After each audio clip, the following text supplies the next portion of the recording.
وہ وفاقی کابینہ میں شمولیت اختیار کرتی ہے، جو کہ آپ بتا رہے ہیں کہ یہ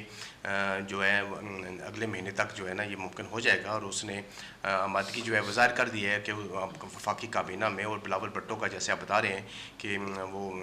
وزارت خارجہ جو ہے وہ دوبارہ جو ہے بلاول بھٹو کو ملنے جا رہی ہے، اسی وجہ سے اسحاق ڈار صاحب کو جو ہے نا وہ ڈپٹی پرائم منسٹر کا عہدہ جو ہے دیا گیا ہے۔ اصل جو وجہ تھی وہ سامنے آ گئی ہے، لیکن آپ نے ایک اہم بات میں سمجھتا ہوں کی ہے کہ آپ نے کہا ہے کہ اگر یہ پاکستان پیپل پارٹی جو ہے اس نے آئینی عہدے تو پہلے لے لیے تھے، اب جب کہ اس نے انتظامی عہدوں پر بھی جو ہے نا اپنی رضامندی جو ہے نا وہ ظاہر کر دی ہے، جس میں وفاقی کابینہ میں شمولیت ہے، تو آپ نے کہا ہے کہ اگر یہ پاکستان پیپل پارٹی جو ہے وفاقی کابینہ کا حصہ بنتی ہے تو یہ جو موجودہ حکومت ہے، یہ آپ کو پتہ ہے اتحادی حکومت ہے جس میں دیگر جماعتیں بھی شامل ہیں، تو یہ حکومت جو ہے یہ مضبوط ہو جائے گی، اور آپ سمجھتے ہیں کہ یہ جو اپنا اس کا جو 5 سالہ دور ہے، اقتدار ہے یا ٹینور ہے اس کا، وہ آسانی کے ساتھ پورا کر لے گی۔ لیکن مطلب آپ نہیں سمجھتے کہ اس وقت جو موجودہ حالات چل رہے ہیں اس میں پاکستان مسلم لیگ کو جو ہے وہ میں سمجھتا ہوں کہ خسارے کا سودا کرنا پڑا ہے، جبکہ پاکستان پیپل پارٹی جو ہے اگر وہ وفاقی کابینہ میں شامل ہوتی ہے تو وہ اس کا جو ہے اس کا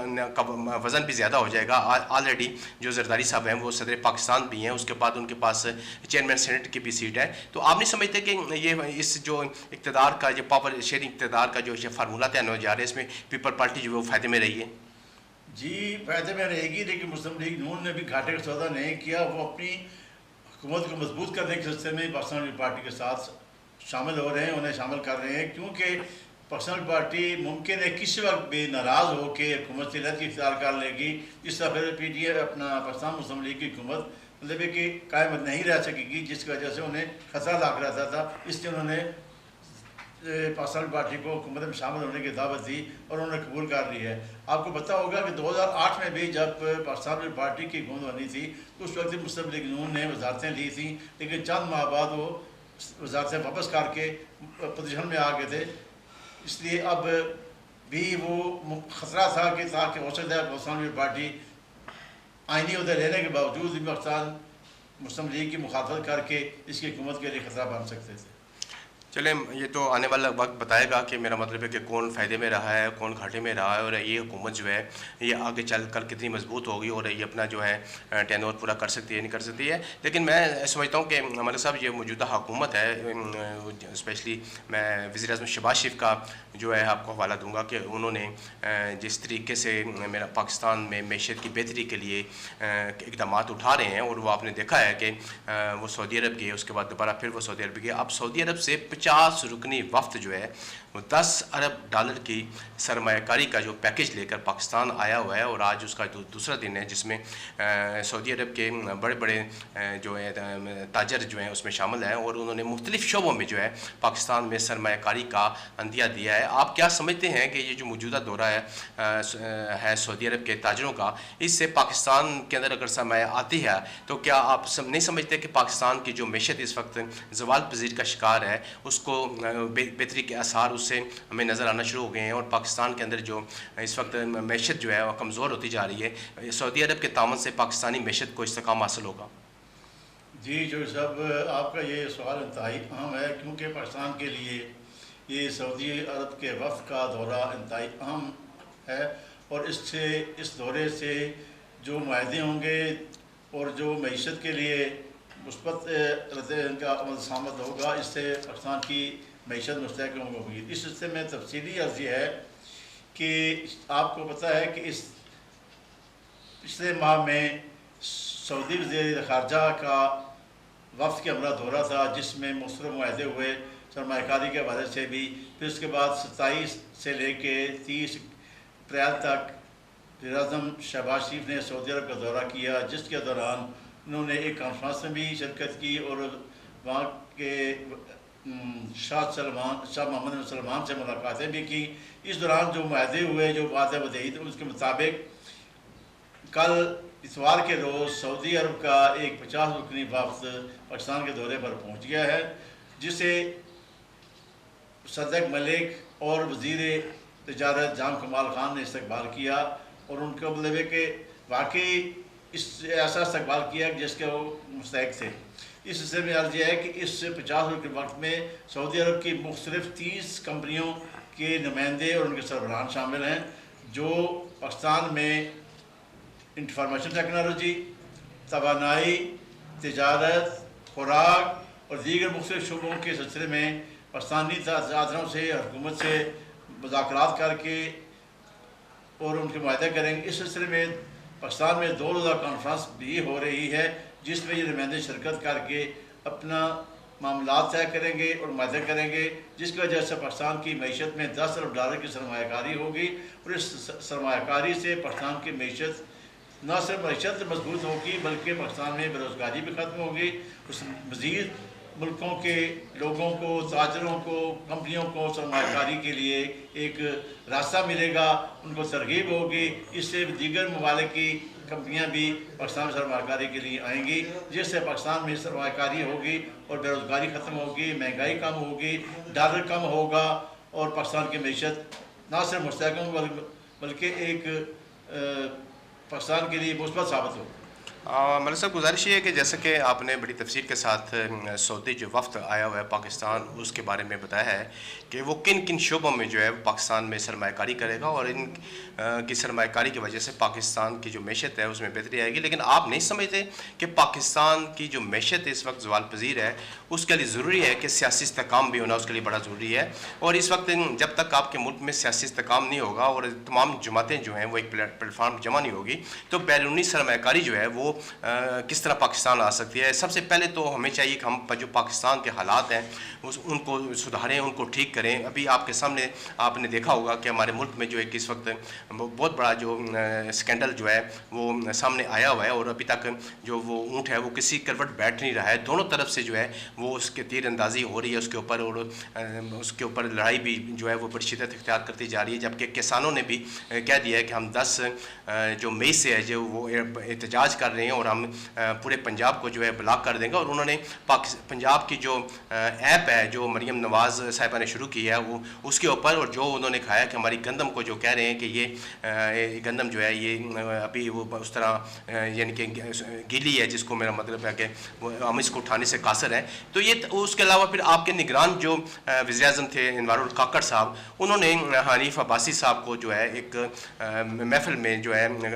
اس کا چیز کا اظہار کیا ہے کہ آپ تو میرا مطلب ہے کہ فارم 47 والے ہیں، آپ نے کو اگر میں کوئی بات منہ سے نکالوں گا تو آپ بھی اور آپ کی جماعت دونوں جو ہیں وہ منہ چھپائیں گی۔ اور انہوں نے اپنے بارے میں یہ کہا ہے کہ یہ جو اسکینڈل ہے جس کا کو مجھے مورد الزام ٹھہرایا جا رہا ہے، اس میں میرا کوئی کردار نہیں ہے، البتہ صرف ایک چائے کی پیالی میں جو ہے نا وہ طوفان برپا ہے۔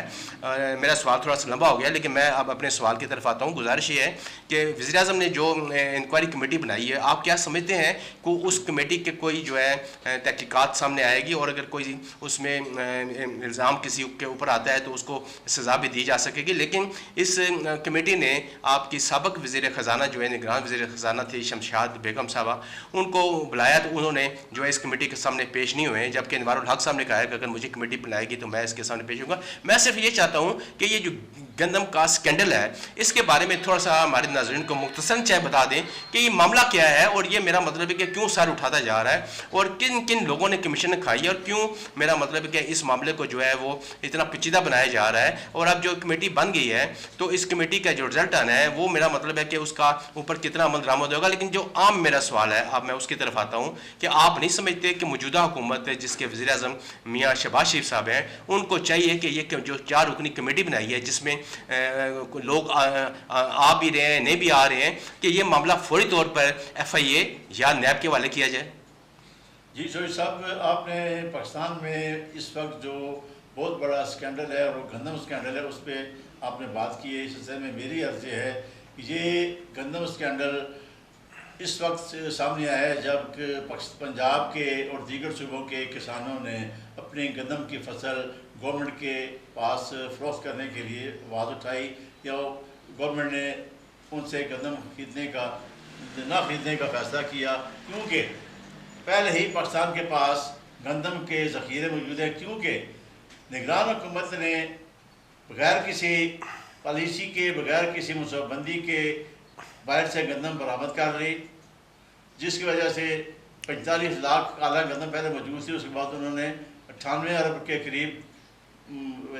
ڈالر کے قریب گندم منگوا لیا ہے، جس کی وجہ سے بحران پیدا ہوا ہے۔ اب حکومت کے پاس یہ ہے کہ وہ گندم خرید کے کہاں رکھے گی، لیکن میاں شہباز شریف نے اس اسکینڈل کے سلسلے میں ایک میٹنگ بنائی ہے جو تحقیقات کر کے آج اب پیر کے روز اپنی رپورٹ پیش کرے گی، جس میں راول کاکڑ پیش ہوئے ہیں۔ جب آپ کے کہنے کے مطابق شمشاد اکثر شام پیش نہیں ہوئی، اس کا مطلب ہے کہ دال میں کچھ کالا ہے، وہ اس میں ملوث ہوگی جس وجہ سے وہ سامنا نہیں کر رہی۔ لیکن یہ رپورٹ آنے کے بعد ذمہ داروں کا تعین کیا جائے گا، ذمہ داروں کو اس میں سزا دی جائے گی، کیونکہ شہباز شریف کو مسلم لیگ کے قائد میاں نواز شریف نے سختی سے ہدایت کیا ہے کہ اس سلسلے میں کسانوں کے ساتھ زیادتی نہ ہونے دی جائے۔ میرے رائے کے مطابق میاں شہباز شریف نے حکومت پنجاب کو ہدایت کی ہے کہ وہ کسانوں سے گندم خریدنے کا عمل شروع کر دیں تاکہ ان کے ساتھ زیادتی نہ ہو، ان کو ان کی رقم مل سکے۔ جی بہت شکریہ عمر صاحب، آپ نے بڑی تفصیل کے ساتھ گندم اسکینڈل کے بارے میں اپنے خیالات کا اظہار کیا ہے۔ میرا جو آپ سے آخری سوال ہے وہ ہے، پاکستانی نژاد میئر ہیں صادق خان صاحب، ان کی ہیٹرک ہو گئی ہے۔ میں چاہوں گا کہ تھوڑا سا آپ ان کی ذات کے حوالے سے اور یہ تھوڑا سا بتائیے گا کہ یہ اس سے پہلے بھی 2 مرتبہ جو ہیں یہ لندن کے میئر رہ چکے ہیں، تو ہمارے ناظرین جو ہیں وہ سننا چاہتے ہیں کہ یہ جو میئر ہیں صادق خان صاحب، یہ تیسری مرتبہ جو ہے کیسے میئر منتخب ہو گئے؟ جی چوئی صاحب، آپ نے جن میئر کے بارے میں بات کی ہے اس سے میں تفصیلی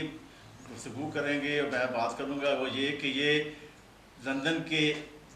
میئر منتخب ہوئے ابھی تیسری بار چند روز پہلے۔ اس سے پہلے ہی 2 مرتبہ لندن کے میئر منتخب ہو چکے ہیں۔ اس سے قبل وہ 2005 سے لے کے 2016 تک برطانیہ کی پارلیمنٹ کے ممبر رہے ہیں اور انتہائی اہم ایکٹیو ممبر رہے ہیں، جس میں اپنے سیاسی لیبر پارٹی کی طرف سے امیدوار ہوتے تھے، اور ہے اس وقت لیبر پارٹی جو حکمران پارٹی ہے اس کی طرف سے یہ لندن کے میئر بنے ہیں۔ یہ وہی میئر تو نہیں ہے صادق خان صاحب جن کی کمپین کے لیے پاکستان تحریک انصاف کے چیئرمین عمران خان صاحب بھی برطانیہ گئے تھے؟ جی میں عرض کروں گا، پہلے میں آپ کو بزید تفصیلات بتا لوں۔ گزارش یہ ہے کہ ان کا والد جو ہے نا مان اللہ خان، یہ ان کا خاندان بھارت سے ہجرت کر کے پاکستان آیا تھا، اور پاکستان سے اس کے والد اپنی بیگم کے ساتھ 1968 میں لندن میں شفٹ ہو گئے تھے۔ وہاں یہ لندن کے ایک علاقہ ہے ٹوٹنگ، وہاں رہائش پذیر ہوئے۔ وہاں ہی مطلب ہے کہ یہ 1970 میں صادق خان پیدا ہوئے، وہیں تعلیم حاصل کی، انہوں نے لا کی ڈگری بھی حاصل کی ہوئی ہے۔ اس کے بعد یہ 2005 سے لے کے 2016 تک ممبر پارلیمنٹ رہے۔ 2016 میں یہ پہلی دفعہ لندن کے میئر کا الیکشن لڑا، جس کے مقابلے میں عمران خان کی سابقہ اہلیہ کے بھائی زیک گولڈ سمتھ بھی ان کے مقابلے میں امیدوار تھے، اور عمران خان 2016 میں اپنے سابقہ سالے زیک گولڈ سمتھ کی الیکشن کمپین چلانے کے لیے، ان کی سپورٹ کرنے کے لیے، انہیں پولیٹیکل سپورٹ، سیاسی حمایت دلوانے کے لیے، وہاں کے مسلمانوں کو کال کرنے کے لیے وہاں کا دورہ کیا تھا، لیکن پھر بھی وہ زیک گولڈ سمتھ نہیں جیت سکے تھے، اور اپنا صادق خان جیت گئے تھے۔ ان کے والد بس ڈرائیور تھے، اور یہ انہوں نے بڑی مشکل حالات میں تعلیم حاصل کی اور لندن کی سیاست میں اہم کردار ادا کیا۔ اب یہ 2016 میں، 2020 میں اور اب 2024 میں مسلسل تیسری بار لندن کے میئر منتخب ہوئے، اور یہ بحیثیت پاکستانی نژاد مسلمان، یہ اعزاز ہے پاکستان کے لیے بھی اور دنیا بھر کے مسلمانوں کے لیے کہ یہ مسلمان ہونے کی حیثیت سے تیسری بار لندن کے میئر بنے ہیں، اور 2005 سے لے کے 2024 تک لندن کی پارلیمنٹ کے انتہائی ایکٹیو ممبر رہے ہیں۔ گزشتہ 20 سالوں سے یہ برطانیہ کے پارلیمنٹ میں سرگرم کردار ادا کر رہے ہیں۔ یہ پاکستان کے لیے بھی اور دنیا بھر کے مسلمانوں کے لیے ایک اعزاز ہے۔ ہاں بالکل، آپ نے درست فرمایا کہ یہ جو پاکستانی نژاد میئر تیسری مرتبہ منتخب ہوئے ہیں لندن کے، یہ نہ صرف میں سمجھتا ہوں کہ پاکستان کے لیے بلکہ پوری دنیا کے مسلمانوں کے لیے ایک اعزاز کی بات ہے، اور ہم سمجھتے ہیں کہ صادق خان صاحب کو جو ذمہ داری سونپی گئی ہے وہ جس طرح اسے ماضی میں پہلے احسن طریقے سے نبھاتے رہے، وہ آئندہ بھی اپنی اس ذمہ داری کو بخوبی احسن طریقے سے نبھائیں گے۔ مرزا صاحب، آپ کا بہت شکریہ، آپ ہمارے پروگرام میں تشریف لائے۔ اس کے ساتھ ہی ناظرین مجھے دیجیے گا اجازت، میرے پروگرام کا وقت ختم ہوتا ہے۔ اللہ حافظ۔